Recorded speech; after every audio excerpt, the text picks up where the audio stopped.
My name is Lydia Hawthorne, and I never thought I'd be standing at the altar with a man my father distrusted. But here I was, my heart pounding beneath layers of white satin, ready to say, I do, to Eli Carson. You look beautiful, sweetheart, my mother, Miriam, whispered as she adjusted my veil. Her eyes glistened with unshed tears, a mix of joy and something else I couldn't quite place. I smiled, pushing down the flutter of nerves in my stomach. Thanks, Mom. Is Dad ready? As if on cue, my father's weathered face appeared in the doorway. Nathaniel Hawthorne was a man of few words, but his presence filled the room. He looked at me, his expression a storm of emotions. Lydia, he said, his voice gruff. Can I have a moment alone with you? Mom nodded, squeezing my hand before slipping out. Dad approached, his steps hesitant. You're sure about this? He asked, his eyes searching mine. I forced a laugh. Dad, I'm getting married in 10 minutes. A bit late for cold feet, don't you think? He didn't smile. Instead, he took my hands in his skin rough from years of working the land. Lydia, promise me you'll always remember where you come from, he said, his voice trembling with emotion. This farm, this family, it's in your blood. A pang of unease shot through me. Dad, what's this about? You know I love the farm. It's not about the farm, sweetheart. It's about you. He paused, struggling with his words. Eli, he's different from us. I just want you to be careful. I pulled my hands away, frustration bubbling up. Different how? Because he didn't grow up on a farm? Because he has ambitions beyond Willow Creek? That's not what I meant, Dash. Then what did you mean? I snapped, immediately regretting my tone. I'm sorry, Dad. I know you're just looking out for me, but I love Eli. He makes me happy. Dad's shoulder sagged. I hope you're right, Lydia. I truly do. Before I could respond, Mom poked her head in. It's time, she said softly. Dad offered his arm, and I took it, pushing aside the doubts his words had stirred. As we walked down the aisle, I caught sight of Eli. His smile was dazzling, his eyes locked on mine. This was right, I told myself. This was my future. The ceremony passed in a blur. Before I knew it, we were at the reception, twirling on the dance floor as Mr. and Mrs. Carson. Happy Mrs. Carson, Eli murmured in my ear. I grinned up at him, ecstatic, though I think my dad might need some convincing. Eli's smile faltered for a moment. Your old man's never warmed up to me, has he? He's just protective, I said, though a small part of me wondered if there was more to it. Give him time. Time, huh?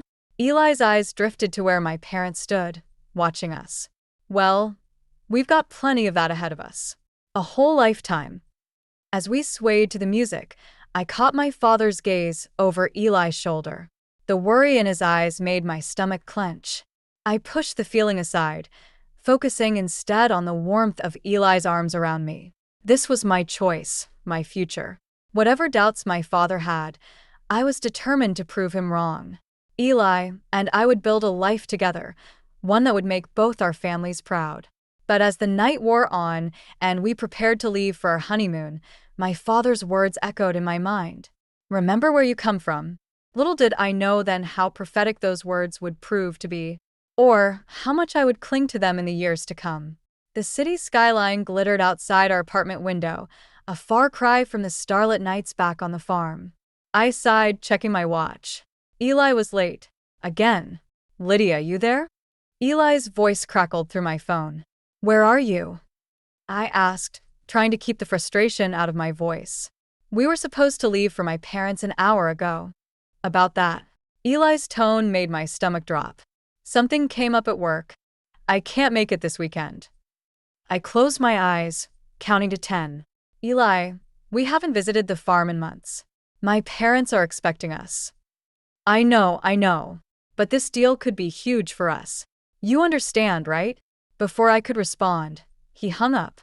I stared at the phone, a familiar ache settling in my chest. The next morning, I found myself alone on the familiar dirt road leading to my childhood home. As I pulled up, Dad was already waiting on the porch, his weathered face creasing into a smile. There's my girl, he said, enveloping me in a hug that smelled of hay and home. Where's Eli? I forced a smile. Work emergency. He sends his apologies. Dad's expression darkened for a moment before he masked it. Well, come on in. Your mother's been cooking up a storm. Inside, Mom fussed over me, piling my plate high with comfort food. You're too thin, she clucked. Is Eli feeding you properly in that big city? I'm fine, Mom. I laughed, but it felt hollow. How are things here? As they filled me in on farm life, I felt a pang of longing. This was my world, simple and honest. So different from the sleek, often cutthroat city life I now led. Later, as I helped Dad with the evening chores, he broached the subject I'd been dreading. Lydia, he began, his voice careful. Are you happy? I paused, a bale of hay in my arms. Of course I am. Why wouldn't I be? Dad's eyes, wise and knowing, searched mine. It's just, you seem different. And Eli, well, he's missed the last 3 visits. He's busy, Dad. His career is taking off. And yours? I bit my lip. My own job, once a source of pride, had taken a back seat to supporting Eli's ambitions. It's fine. Dad nodded, but I could see he wasn't convinced. Just remember, Lydia, you're a hawthorn. We're made of stronger stuff. That night, lying in my old bedroom, I couldn't shake the feeling that something was off. I loved Eli, didn't I?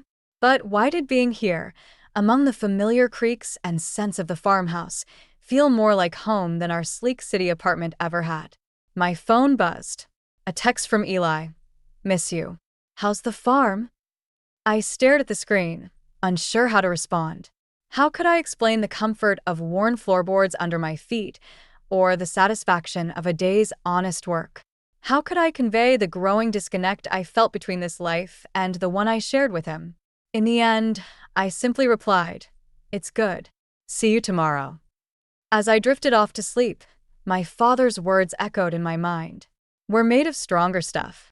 I couldn't shake the feeling that I might need that strength sooner than I thought. The next morning, as I prepared to leave, Mom pressed a jar of homemade preserves into my hands. For you and Eli, she said, her eyes worried. Take care of yourself, sweetheart. I hugged them both tightly, a lump forming in my throat. As I drove away, I watched them grow smaller in my rearview mirror, standing together on the porch. They looked like pillars of strength, rooted in the land they loved. Turning onto the highway, I steeled myself for the return to city life, to Eli, and to the growing unease I could no longer ignore. Something had to change, but I wasn't sure I was ready for what that might mean. The pregnancy test trembled in my hands, 2 pink lines staring back at me. I was elated, terrified, and everything in between. Eli and I were going to be parents. Eli, I called out, my voice quivering with excitement. Can you come here? He sauntered into the bathroom, his eyes widening as he saw the test. Is that? I nodded, a smile spreading across my face. We're having a baby. For a moment, I saw a flicker of something in his eyes, fear, uncertainty, but it was quickly replaced by his trademark grin. Well, look at us, all grown up, he chuckled, pulling me into a hug that felt just a little too loose. As the months passed, my excitement grew along with my belly. Eli, however, seemed to retreat further into his work. I'm securing our future, he'd say when I asked him to come to doctor's appointments or help set up the nursery. The day Caleb was born was the happiest and most terrifying of my life. As I held our son, I felt a love so fierce it took my breath away. Eli stood by the hospital bed, looking more lost than I'd ever seen him. Want to hold him? I asked softly. Eli hesitated before taking Caleb awkwardly in his arms. He's so small, he murmured, a hint of wonder in his voice. For a moment, I thought maybe this would be the turning point, that fatherhood would bring out a new side of Eli. But as the weeks went by, his indifference became impossible to ignore. Then came the call that shattered my world. Lydia. My aunt's voice cracked over the phone. There's been an accident. Your parents. The farm felt empty without them.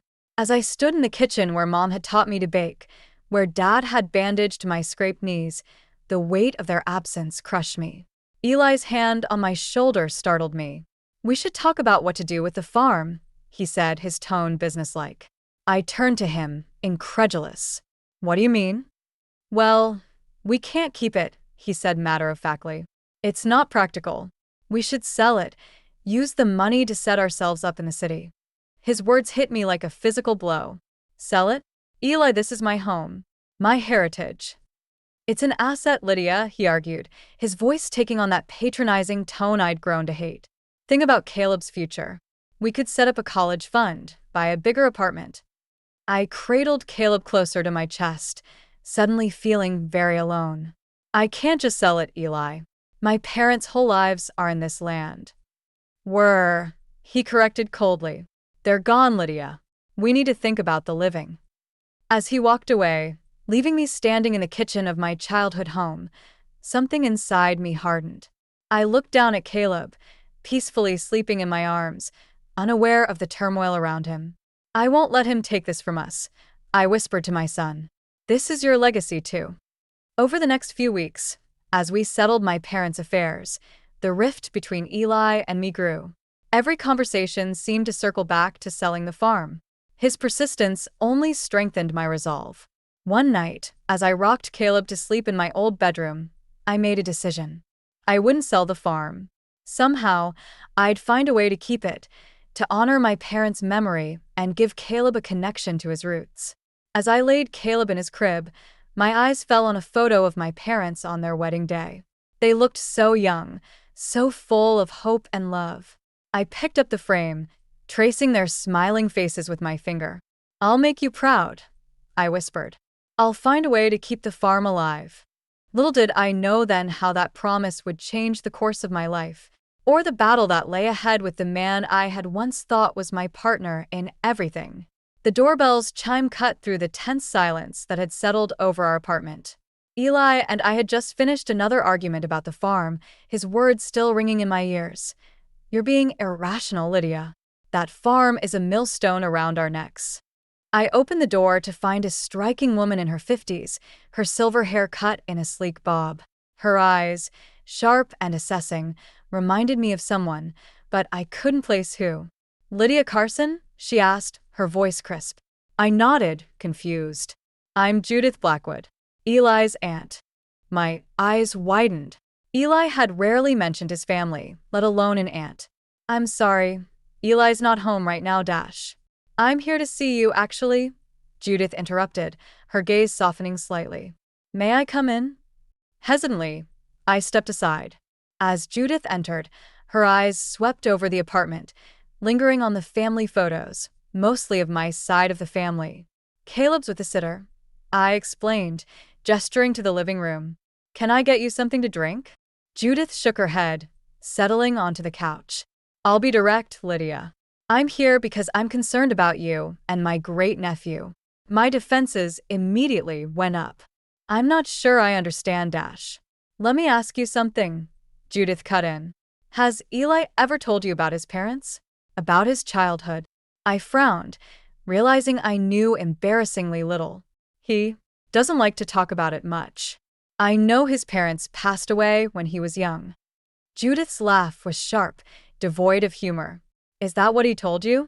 "Lydia, Eli's parents are very much alive. They live in Florida." The room seemed to tilt. That's not possible.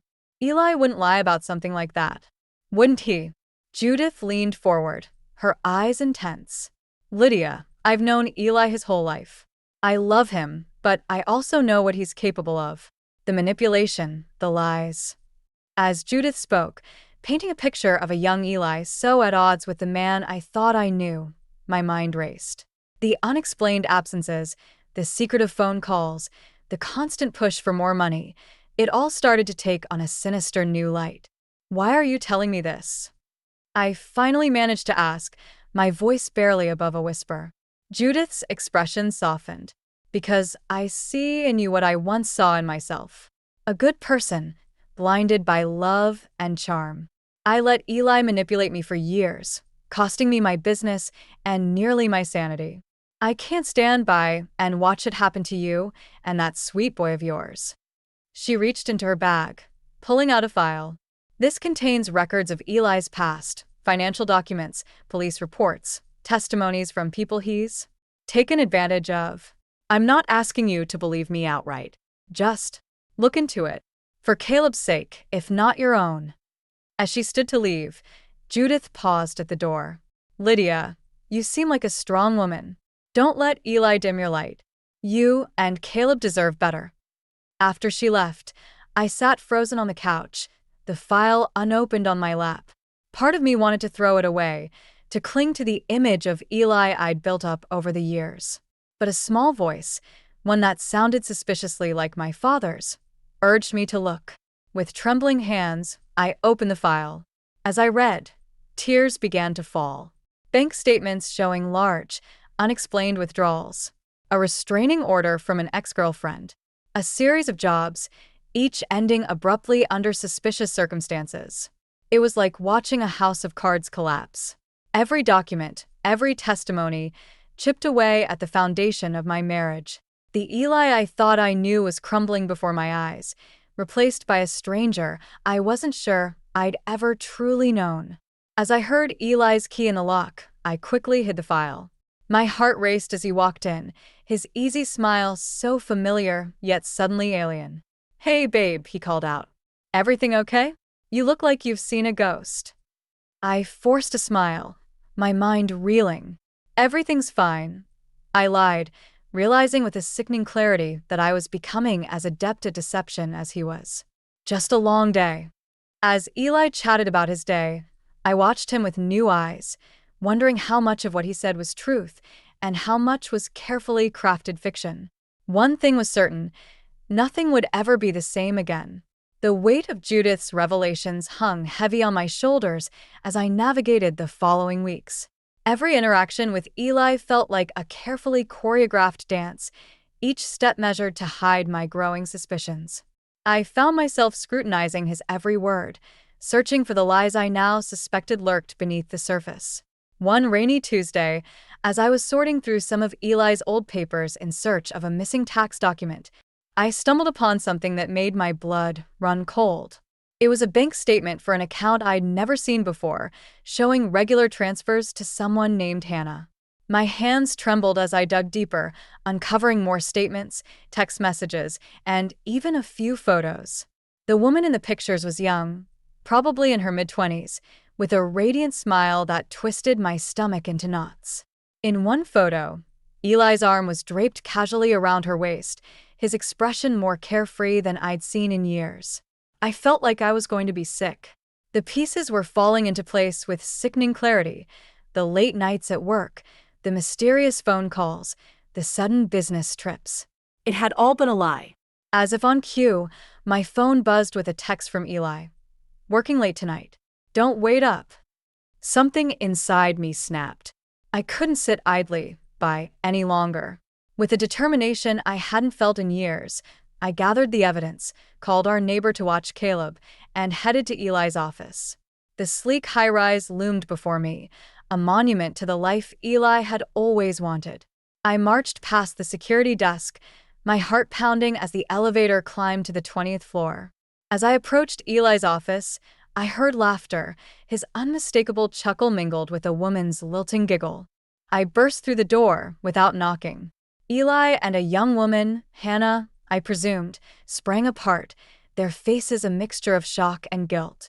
Lydia, Eli exclaimed, his charm kicking in even as panic flashed in his eyes. What are you doing here? Is everything okay? I stood there, trembling with rage and hurt. Is everything okay?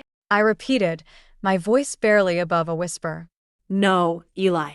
Everything is most definitely not okay.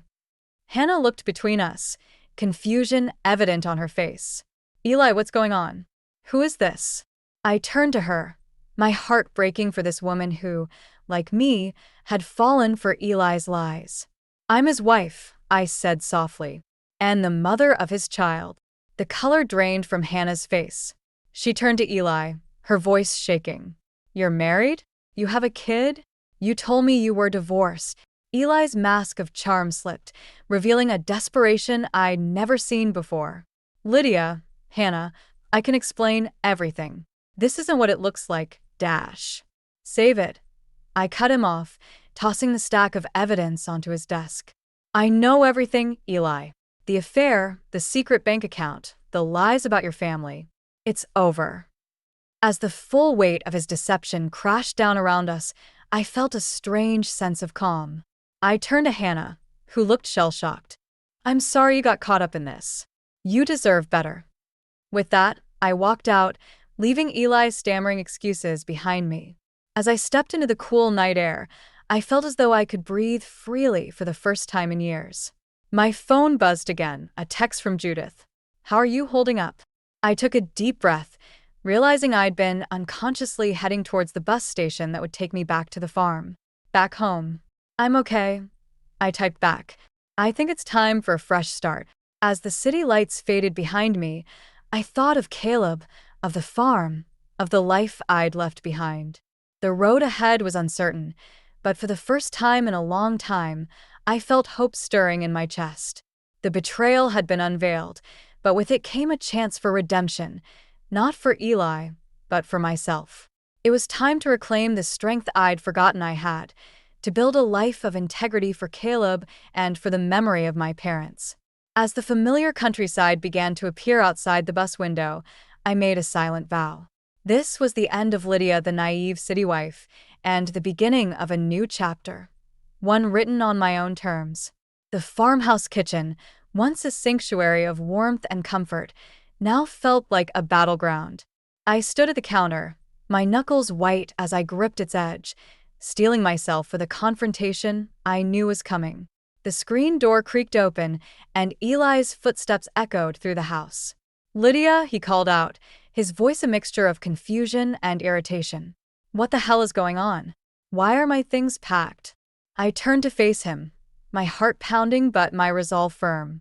I think you know why, Eli. His eyes darted around the room, taking in the suitcases by the door, the papers spread across the table.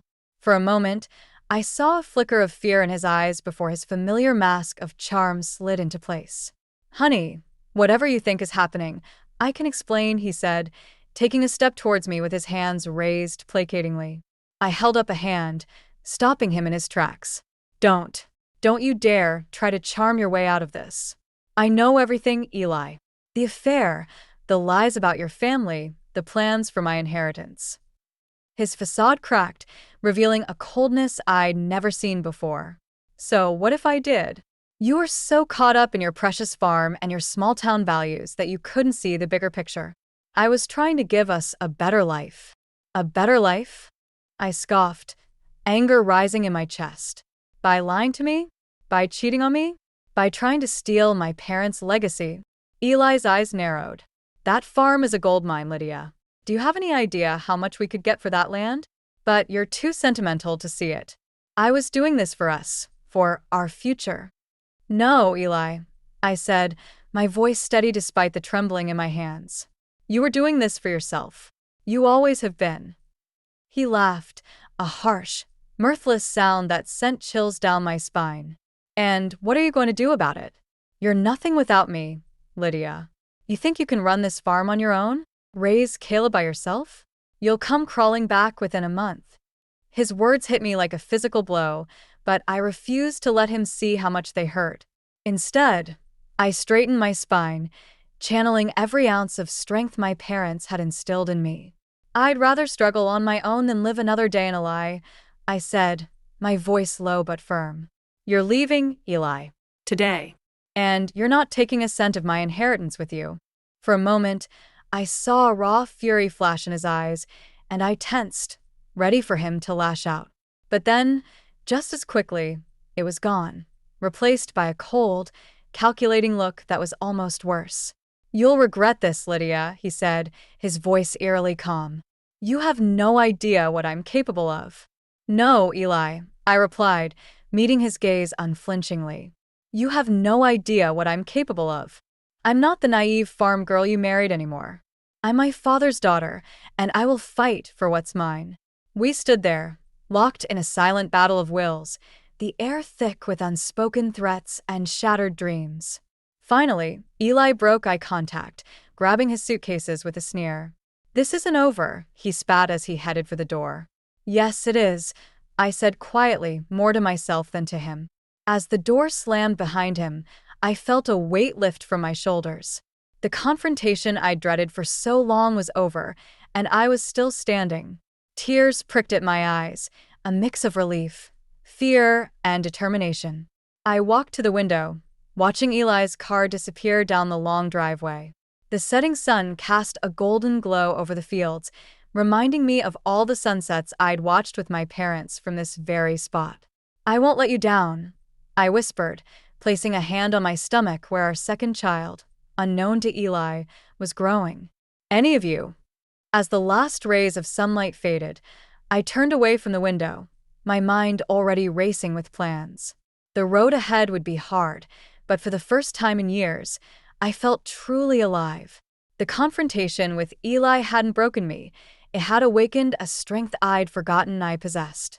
Tomorrow, I would begin the fight to save my farm, to build a future for my children, and to reclaim the woman I was always meant to be. The morning after Eli's departure, I stood on the porch of my childhood home, surveying the fields that stretched out before me. The weight of responsibility settled on my shoulders, but for the first time in years, I felt a spark of excitement ignite within me. My phone buzzed, and I saw Judith's name flash across the screen. "Are you ready?" her text read. I took a deep breath, steeling myself for the challenge ahead. "As I'll ever be," I replied. An hour later, Judith's sleek car pulled up the gravel driveway. She stepped out, looking every inch the successful businesswoman in her tailored suit. But her eyes were kind as she approached me. "Lydia," she said, embracing me warmly, "I'm proud of you for taking this step." We settled at the kitchen table, the same one where my parents had taught me about crop rotations and animal husbandry. Now it was covered with financial statements, market research, and business plans. "Okay," Judith began, her tone shifting to one of focused determination. "Let's talk about turning this farm into a thriving business." For hours, we pored over the documents, discussing everything from organic certification to agritourism opportunities. Judith's business acumen combined with my intimate knowledge of the farm, creating a synergy that felt almost magical. "What about this section here?" I asked, pointing to a fallow field near the creek. "I've always thought it would be perfect for a pick-your-own-berry patch." Judith's eyes lit up. "Brilliant! That could be a major draw for families and tourists. We could even partner with local schools for educational programs." As the sun began to set, casting long shadows across the kitchen floor, we sat back, exhausted but exhilarated. The beginnings of a solid plan had taken shape before us.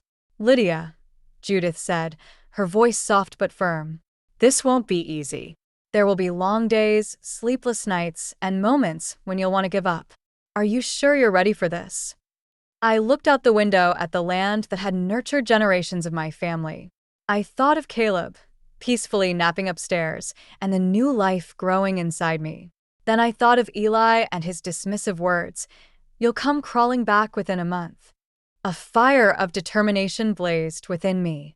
"I've never been more ready for anything in my life," I said, my voice steady and sure. Judith smiled, a hint of pride in her eyes. "Then let's make it happen." Over the next few weeks, the farm buzzed with activity.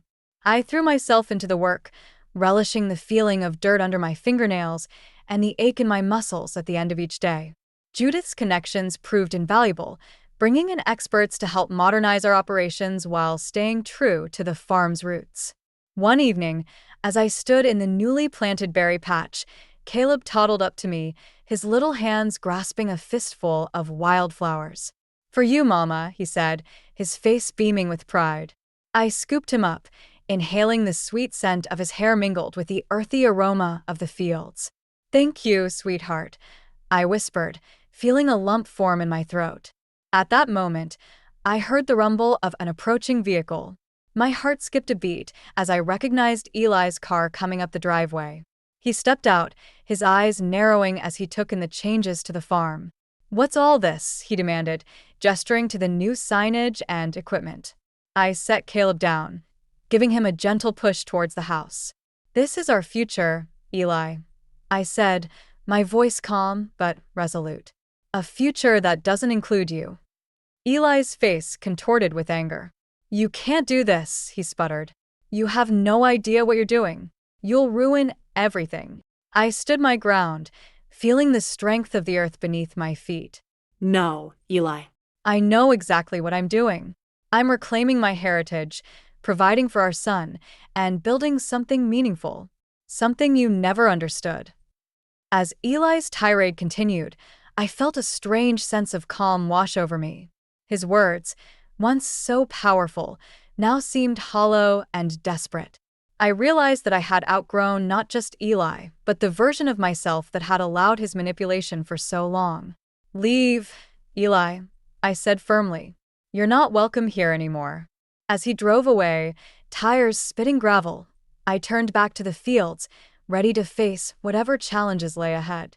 The path forward wouldn't be easy, but with every step, I was reclaiming not just my family's legacy, but my own strength and identity.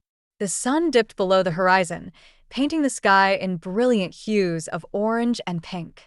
As darkness fell, I made my way back to the house, where Caleb waited, where new life grew within me, and where the future, bright and full of promise, beckoned. The autumn sun cast a golden glow over the fields as I stood on the porch, watching families stream into the farm for our first harvest festival. Children's laughter mingled with the scent of apple cider and freshly baked pies, a symphony of life and renewal. Mama, look! Caleb tugged at my hand, pointing excitedly at the hayride pulling away from the barn. Can we go? I smiled, ruffling his hair. Of course, sweetheart. Let's go. As we climbed aboard, I caught sight of Judith chatting with a group of investors. She gave me a subtle thumbs up, and I felt a surge of pride. In just a year, we transformed the struggling farm into a thriving agribusiness and community hub. The hayride jolted into motion, and I closed my eyes, savoring the moment. The gentle swell of my belly reminded me of the new life growing within, a sister for Caleb, and another thread in the tapestry of our future. As we rounded a bend, I spotted a familiar figure trudging up the driveway. Eli, looking disheveled and worn, his designer clothes a far cry from their former crisp perfection. I need to talk to you, he called out as we passed. I sighed, knowing this confrontation was inevitable. Meet me by the old oak in 10 minutes, I replied, my voice steady. After settling Caleb with a caramel apple and trusted employee, I made my way to the tree where Eli waited. You've done well for yourself, he said, his tone a mixture of bitterness and grudging admiration. What do you want, Eli? I asked, crossing my arms protectively over my growing belly. His eyes widened as he noticed. You're pregnant? Is it mine? I said firmly. What happens in my life is no longer your concern. Eli's shoulders sagged. Hannah left, he admitted. The money's gone. I've got nothing, Lydia. For a moment, I felt a flicker of pity, but then I remembered all the lies, the manipulation, the years of diminishing myself to fit his expectations. I'm sorry you're struggling, Eli, I said, my voice softening slightly. But you made your choices. I can't help you. But the farm, our history, he protested weakly. I shook my head. This farm, this life, it's not yours anymore. It's mine and Caleb's and this little one's, I said, resting a hand on my belly. You never understood what it meant to be part of something bigger than yourself. I'm sorry, but there's no place for you here. As if on cue, Judith appeared at my side. Is everything all right? She asked, her tone making it clear she was ready to intervene if needed. Eli's eyes darted between us, realization dawning. You too? You planned this all along, didn't you? No, Eli, I said firmly. We simply recognized our own worth and acted on it. Something you never learned to do. With a final, defeated look, Eli turned and walked away. As he disappeared down the driveway, I felt the last remnants of our shared past fade away. Judith squeezed my shoulder. You okay? I nodded, surprised to find I truly was. More than okay.